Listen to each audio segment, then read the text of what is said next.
The year is 2025. In the mountains of Tibet, a violent earthquake rips the earth apart.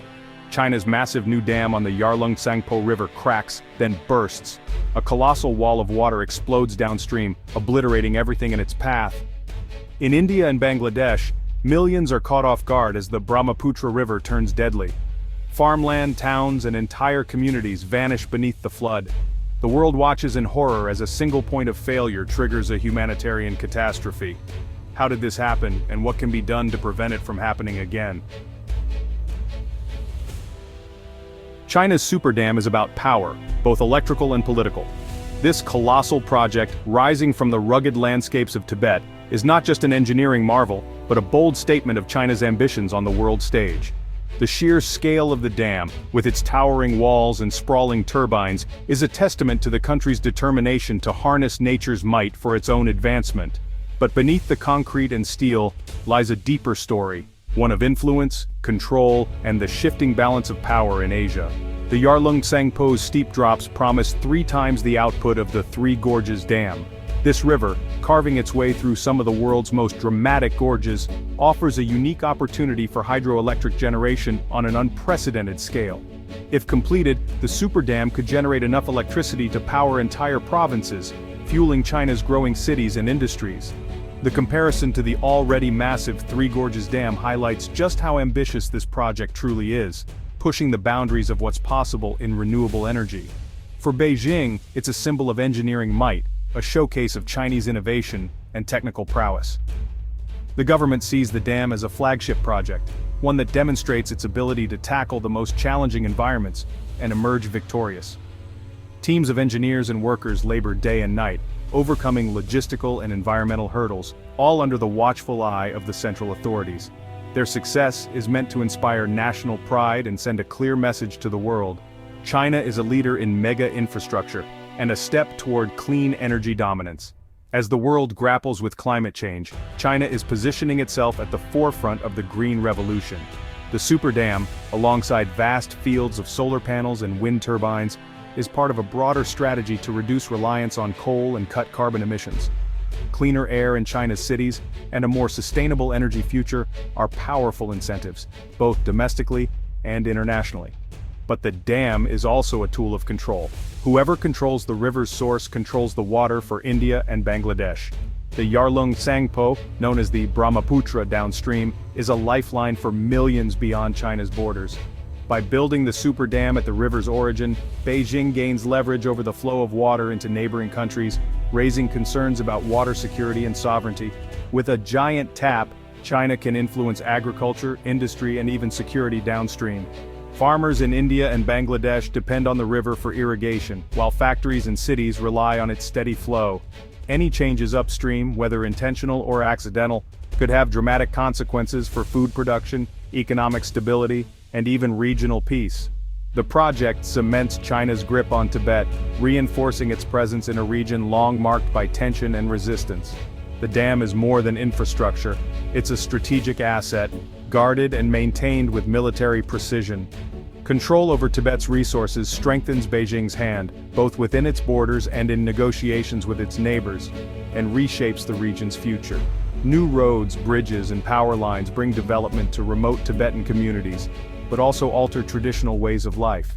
Young people face new opportunities and new challenges as the landscape around them transforms. The promise of progress is real, but so are the costs to culture and environment. Yet this ambition comes with enormous risks, ones that could spiral far beyond China's borders. The delicate balance of the river system means that any miscalculation could lead to devastating floods or droughts downstream. International tensions flare as neighboring countries worry about their own water security and the potential for disaster. The dream of progress could unleash forces no one can control. As China races to complete its super dam, the world watches closely, hoping that the pursuit of power does not come at the expense of peace, stability, and the shared future of millions who depend on these vital waters. For India, the Brahmaputra is far more than just a river. It is a lifeline that sustains millions of people, nourishing vast stretches of farmland, providing drinking water, and supporting the livelihoods of entire communities. The river's seasonal rhythms dictate the pace of life in Assam and beyond, shaping agriculture, fishing, and even local festivals. Generations have depended on its steady flow, and any disruption can have far-reaching consequences. But now, China's ambitious dam project upstream casts a long shadow over this vital artery. The massive structure is not just an engineering marvel, it is a looming threat for those living downstream, raising fears about who truly controls the river's fate. India worries that the dam could lead to severe water shortages during the dry season. If China decides to hold back water for its own needs, the once mighty Brahmaputra could shrink to a trickle, leaving fields parched, crops failing, and communities struggling to survive. The delicate balance that has existed for centuries could be upended overnight.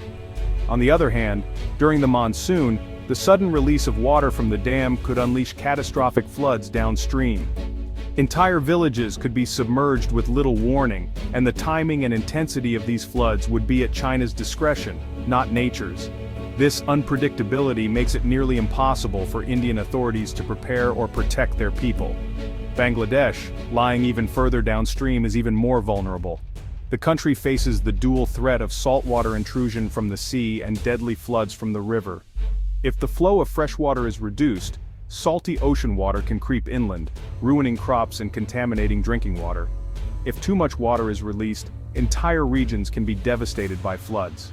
For millions of Bangladeshis, the stakes could not be higher. Their homes, farms, and futures depend on decisions made hundreds of miles away, in a country they have no influence over. The threat of disaster, whether from drought or flood, looms large, and the margin for error is razor thin.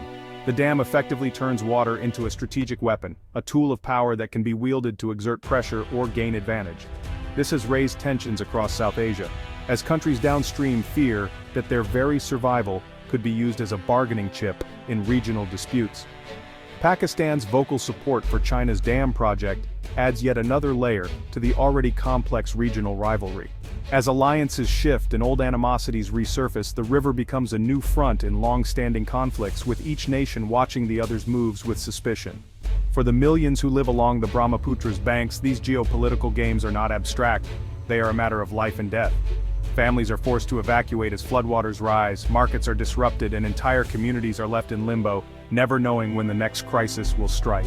Downstream nations fear that their fate is now being decided in a distant control room where engineers and officials monitor water levels and make decisions that could change lives forever. The sense of powerlessness is palpable as local communities realize how little control they have over their own destiny. The Chinese superdam stands as the most dangerous example yet of unilateral control over a shared resource. It is a stark reminder that, in the struggle for water, the actions of one nation can ripple across borders, shaping the future of an entire region. China's superdam sits in one of the world's most dangerous earthquake zones. A major quake could shatter the dam, unleashing disaster downstream. The dam's own reservoir could trigger earthquakes, increasing the risk of collapse. The project threatens rare wildlife and floods sacred Tibetan lands, erasing ancient culture. Blocking the river's silt flow will slowly starve farmland in India and Bangladesh. The dam sacrifices biodiversity and cultural heritage for energy and control. Building here is a gamble with nature's most destructive forces. The cost could be irreversible, environmentally, culturally, and for millions of people. China's secrecy around its dams is not just a matter of national policy. It's a direct and growing threat to millions of people living downstream in neighboring countries. The Chinese government tightly controls all information related to its massive dam infrastructure, especially those built on transboundary rivers. This lack of transparency means that critical data about water flow, dam operations, and emergency releases is kept hidden from the very countries that depend on these rivers for their survival. For example, India and Bangladesh, both of which rely heavily on rivers originating in China, receive no real-time data on water levels or dam operations. This information blackout leaves them vulnerable, unable to anticipate or respond to sudden changes in river conditions. In times of heavy rainfall or potential dam failure, the absence of timely updates can mean the difference between safety and catastrophe. Without any warning, a sudden release of water from an upstream dam can unleash devastating floods on unsuspecting communities downstream. Entire villages can be submerged within hours, giving residents little to no time to evacuate or protect their homes and livelihoods. The consequences are often deadly, with lives lost and property destroyed in the blink of an eye.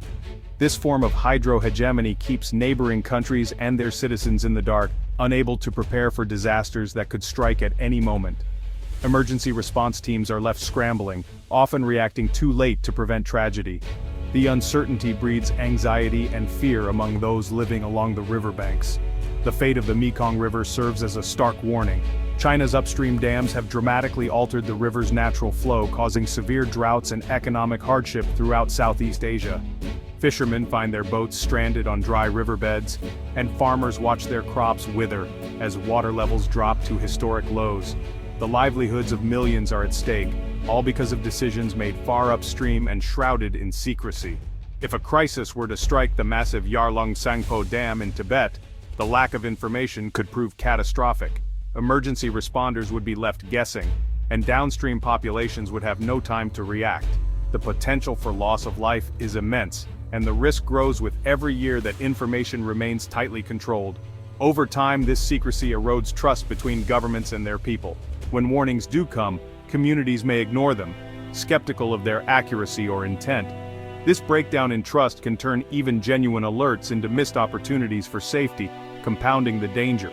In the end, China's information control transforms what could be a manageable technical risk into a recurring human tragedy. The cost is measured not just in lost property, but in shattered lives and broken communities, reminders of the urgent need for transparency and cooperation on the world's shared rivers. China's own history offers a chilling warning. In 1975, the Bangqiao Dam collapsed after record rains, unleashing a wave that killed tens of thousands. Poor communication and government secrecy made the disaster far worse. The true death toll reached over 200,000 as famine and disease followed the flood. The Bangqiao Dam was much smaller than the new super dam, and not in an earthquake zone. The lesson: even the most impressive engineering can fail, and secrecy magnifies tragedy. Ignoring history risks repeating it, on an even more catastrophic scale. The Bangqiao curse still haunts China's dams today. India can't stop China's dam, so it's building its own on the Brahmaputra. This dam race turns a shared river into a battleground, raising risks for everyone. More dams mean more environmental strain and greater danger of failure. India faces a power imbalance. China is upstream, stronger, and less willing to cooperate. Diplomatic efforts have failed. India is left reacting to China's moves. The stakes are enormous. Millions depend on the river for survival. India must balance protecting its people with avoiding open conflict. The rivalry over water is making the region less secure, not more. The superdam holds the future of millions hostage. Farmers and fishermen in India and Bangladesh now depend on decisions made in China. Water has become a weapon, and the fight for it will only intensify as climate change worsens. The dam sets a dangerous precedent, encouraging more countries to seize control of rivers. The environmental and cultural costs are permanent. The fate of the region hangs in the balance between cooperation and conflict, survival and disaster. The people downstream have lost control over their own destinies. Only cooperation can prevent catastrophe. China, India, and Bangladesh must share data and manage the river together. Real-time information is essential for safety and trust. An international treaty is needed to set clear rules and resolve disputes peacefully. The world must support hydro-diplomacy and joint water management. The stakes are too high for silence and secrecy. Asia's great rivers should unite, not divide its people. The choice is urgent: build trust now or face disaster later.